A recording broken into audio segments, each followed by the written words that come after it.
Hello everyone, আসসালামু আলাইকুম। আজকে আমি আপনাদেরকে তৈরি করে দেখাবো পবিত্র শবে বরাত স্পেশাল পারফেক্ট ডিম সুজির বরফি বা হালুয়া। শবে বরাতে হালুয়াটা আমরা কিন্তু কম বেশি সবাই তৈরি করে থাকি, তবে সবসময় একঘেয়ে সুজির হালুয়া না খেয়ে এভাবে ডিম সুজির হালুয়াটা তৈরি করে দেখতে পারেন। এই ডিম সুজির হালুয়া রেগুলার হালুয়ার থেকে কিন্তু প্রায় 3 গুণ পরিমাণে স্বাদ বেশি হয়। আপনারা একবার বানালেই বুঝবেন। আশা করছি আমার আজকের এই ডিম সুজির হালুয়ার রেসিপিটা আপনাদের সবার কাছে বেশ ভালো লাগবে। তাহলে চলুন এবার শুরু করা যাক। ডিম সুজির হালুয়া তৈরি করার জন্য প্রথমেই এখানে আমি একটা মিক্সিং বোলের মধ্যে নিয়ে নিচ্ছি 2টি ডিম। এখন এই ডিমের মধ্যে আমি দিয়ে দিচ্ছি সামান্য পরিমাণে লবণ। এবারে দিয়ে দিচ্ছি মেজারমেন্ট কাপের হাফ কাপ পরিমাণ চিনি। দিয়ে দিচ্ছি মেজারমেন্ট কাপের 1 কাপ পরিমাণ লিকুইড দুধ। এবারে একটা হ্যান্ড উইক্সের সাহায্যে আমি এই সব কিছুকে খুব ভালো করে মিশিয়ে নিব।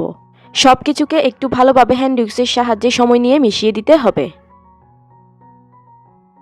তো আমি সব কিছুকে ভালোভাবে হ্যান্ড উইক্সের সাহায্যে মিশিয়ে দিয়েছি। এবার এটাকে একটা সাইডে রেখে আমি চলে যাচ্ছি চুলায়। চুলায় একটা প্যান বসিয়ে এই প্যানের মধ্যে আমি দিয়ে দিচ্ছি 1 টেবিল চামচ পরিমাণ ঘি।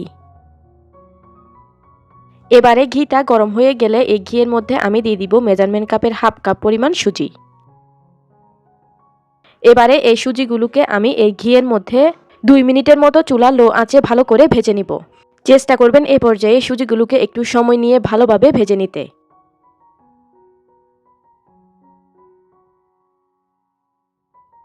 ভাজতে ভাজতে একটা পর্যায়ে যখন দেখা যাবে সুজিগুলো এরকম ঝরঝরে হয়ে গিয়েছে, তখন বুঝে নিতে হবে সুজিগুলো পারফেক্টভাবে ভেজে নেওয়া হয়ে গিয়েছে। আমার এগুলো ভেজে নেওয়া হয়ে গিয়েছে। এবার আমি এই ভেজে নেওয়া সুজির মধ্যে দিয়ে দিব আগে থেকে মিশিয়ে রাখা ডিম দুধের মিশ্রণ। এ পর্যায়ে কিন্তু চুলার আঁচটা একেবারে লো হিটে রাখতে হবে, তা না হলে কিন্তু সুজিটা খুব তাড়াতাড়ি দলা পাকিয়ে যাবে। ডিম দুধের মিশ্রণ দেওয়ার পর সুজিটাকে অনবরত নেড়েচেড়ে যেতে হবে, আর চুলার আঁচটা কিন্তু লো হিটেই থাকবে। ভালো করে নেড়েচেড়ে দুধের মধ্যে সুজিটাকে একেবারে মিলিয়ে দিতে হবে, অর্থাৎ কোনো প্রকার দলাভাব যেন না থাকে। আর দলাভাব হলেও সেগুলোকে এরকম ভেঙে তারপর ভালোভাবে মিলিয়ে দিতে হবে। এ পর্যায়ে আমি চুলার আঁচটাকে লো হিটে রেখে সুজিটাকে অনবরত নেড়েচেড়ে সুজিটাকে রান্না করে নিব। এ পর্যায়ে আমি সুজির মধ্যে একটা সুন্দর ফ্লেভারের জন্য দিয়ে দিলাম 2টি এলাচ। রান্না করতে করতে কিছুক্ষণ পর দেখা যাবে সুজিটা এরকম ঘন হয়ে এসেছে। সুজিটা যখন ঘন হয়ে এই লেভেলে চলে আসবে তখন আমি এর মধ্যে দিয়ে দিলাম 2 টেবিল চামচ পরিমাণ গুঁড়ো দুধ। গুঁড়ো দুধ দিয়ে আবারও সুজির সাথে ভালোভাবে গুঁড়ো দুধটাকে মিশিয়ে দিচ্ছি।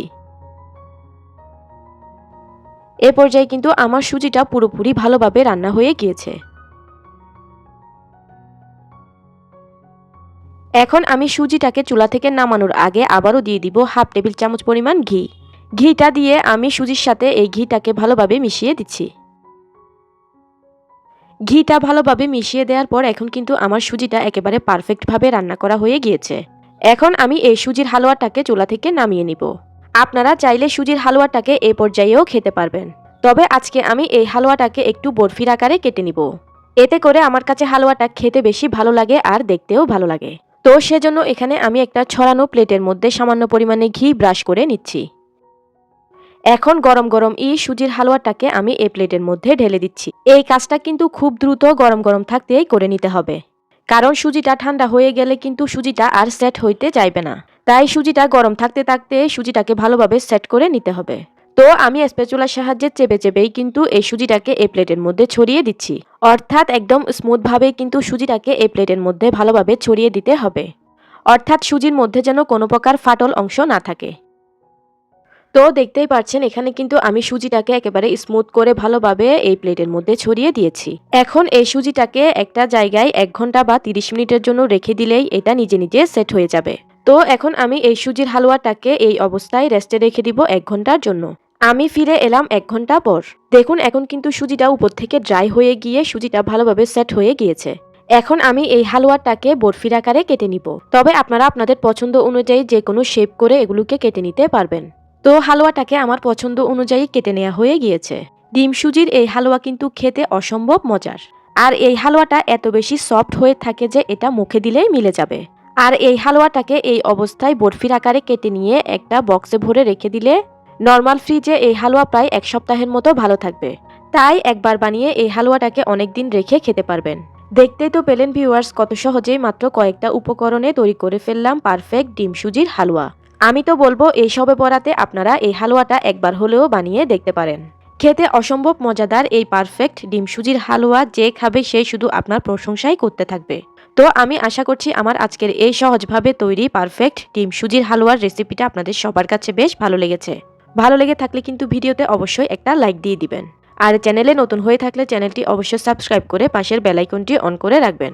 আমি তাহলে আজকের মতো এখানেই বিদায় নিয়ে নিচ্ছি। আল্লাহ হাফেজ।